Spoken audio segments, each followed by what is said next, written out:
APN. Data disgusting has escaped. What do we do? Oh no, robot, get me 5 teenagers with experience in video production. Red. Yellow. Blue. Black. Pink. Go, go, Apache, no!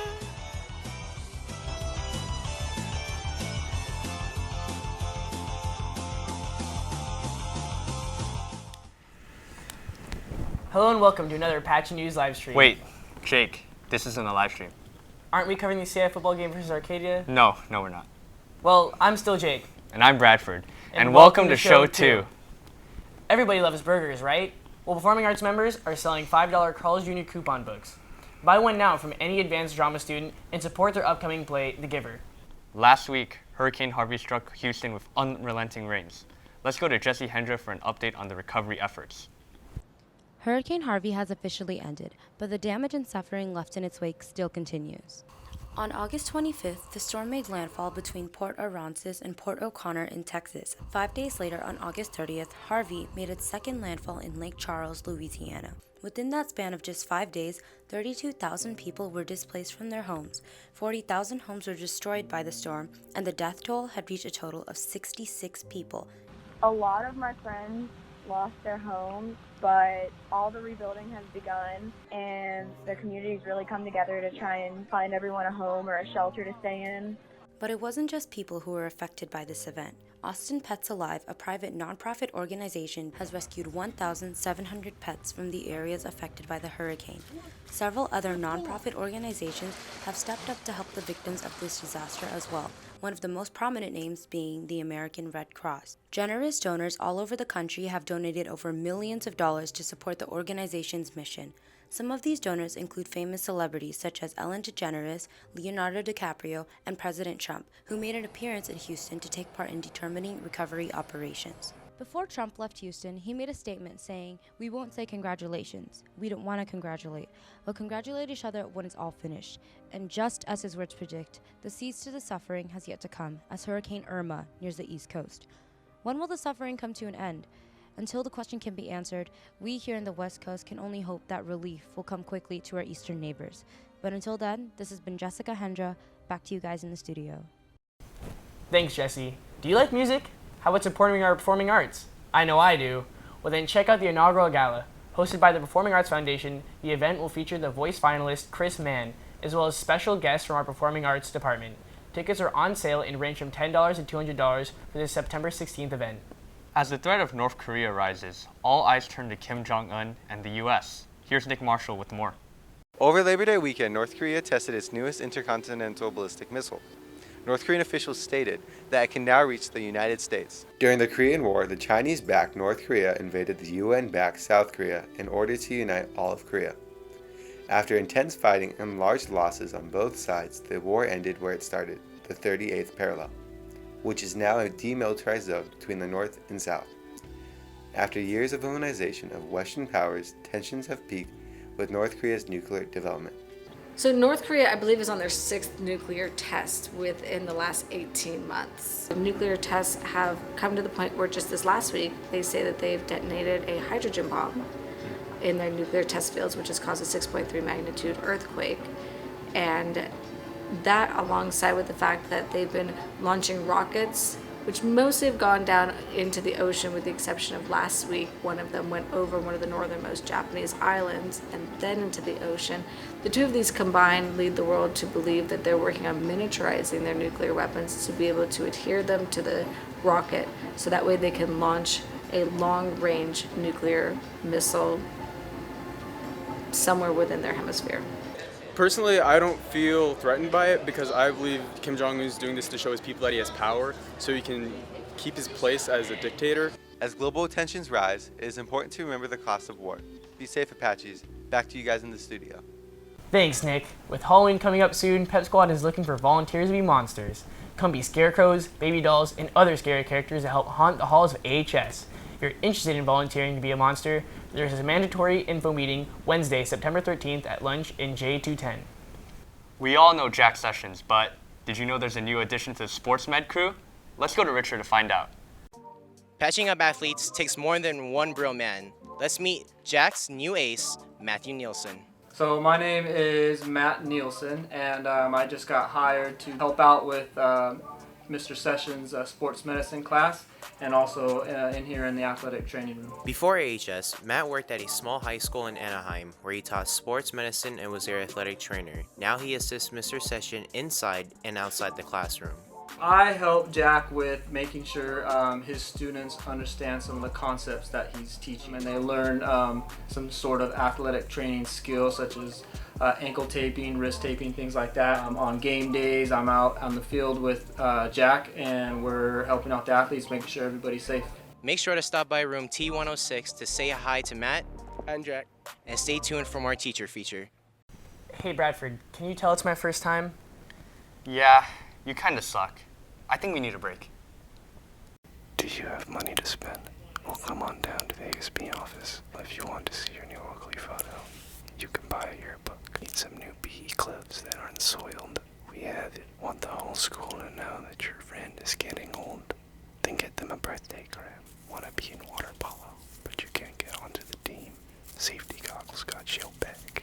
If you lost your ID, you can buy a new one. Do you have school spirit?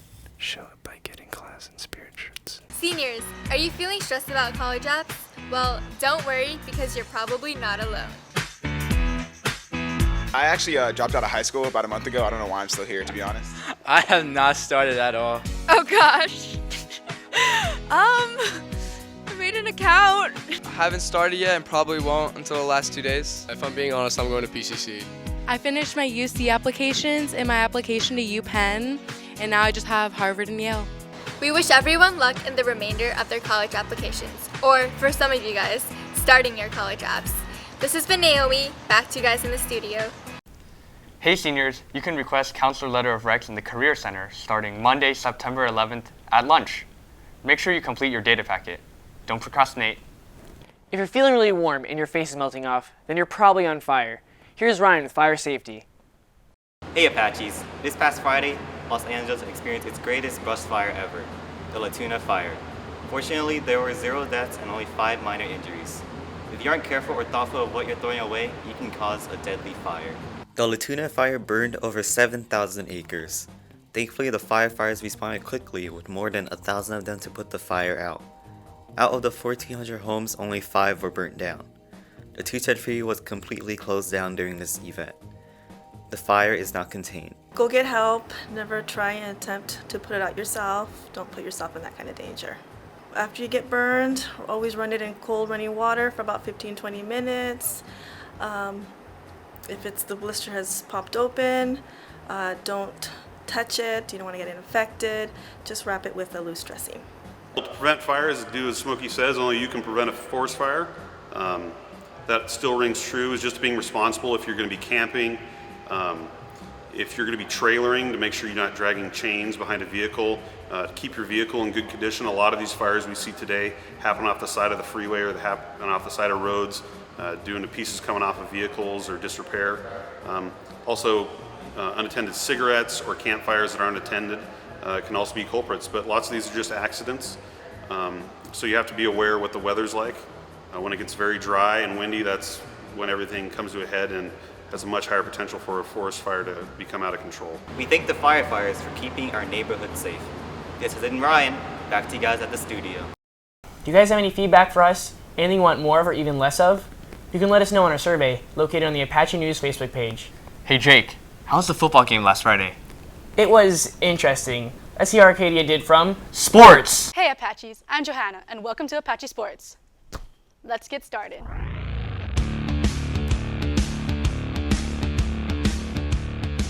The weather sure has cooled down this week, but definitely not girls tennis. On Tuesday, girls tennis served Hoover during the match, beating them with a score of 17-1. From the start of the game, the girls were confident and determined to win. Arcadia had full control of the court, dominating Hoover with their strong serves and quick reflexes. The Tornadoes were no match for Arcadia's high energy and quick communication. Despite the heat, the Apaches were focused entirely on the match and easily won, starting off their season right. I think that we're going to do pretty well throughout the rest of the season. Like Michelle said, our team chemistry has improved a lot, and that's going to definitely help with, just working together for doubles and as a team together. Great job, girls. Now here's Bradford with football and Melanie with girls volleyball. Boys football played a tough opponent in Cathedral High School this week. The Apaches were outmatched from the start, as they had a hard time scoring, which led to many punts, and ultimately a shutout. From this, Cathedral was able to gain full control of the game from Arcadia's poor defense by scoring touchdown after touchdown after touchdown. The final score of the game was 49-0. Our original goals were to win Pacific League first and then go on to win CIF. And I guess after the loss on Friday, we're trying to take steps forward instead of taking steps back like we did last Friday. Yeah, we're simplifying the offense down a little bit, and then defensively wise, we're just going to focus on making tackles and just stopping their offense. Nice try, boys, and good luck in your game against Hart this week. On Wednesday, girls varsity volleyball played against San Marino High School, and our girls were aiming to hit for first, but sadly, it was a loss for Arcadia.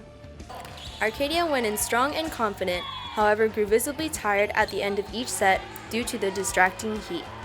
Each set was a constant back and forth game between the Titans and Apaches, which Arcadia lost each time. It was a close game between San Marino and Arcadia, but the Apaches fell short and lost 3-0. It was a really rough game. We definitely should have lost that game. We had it in the bag, but I think it was just because it was really hot. We were missing a lot of players, and that's definitely not an excuse to lose, but thankfully it's not a league game, and hopefully we'll do better in season. So I think that during the game we could have been more scrappy, and we definitely should have had more energy and talked a whole lot more. But I think towards the end we started picking it up, but it just didn't really follow through in the end. Keep up the good work, and better luck next time, Apaches.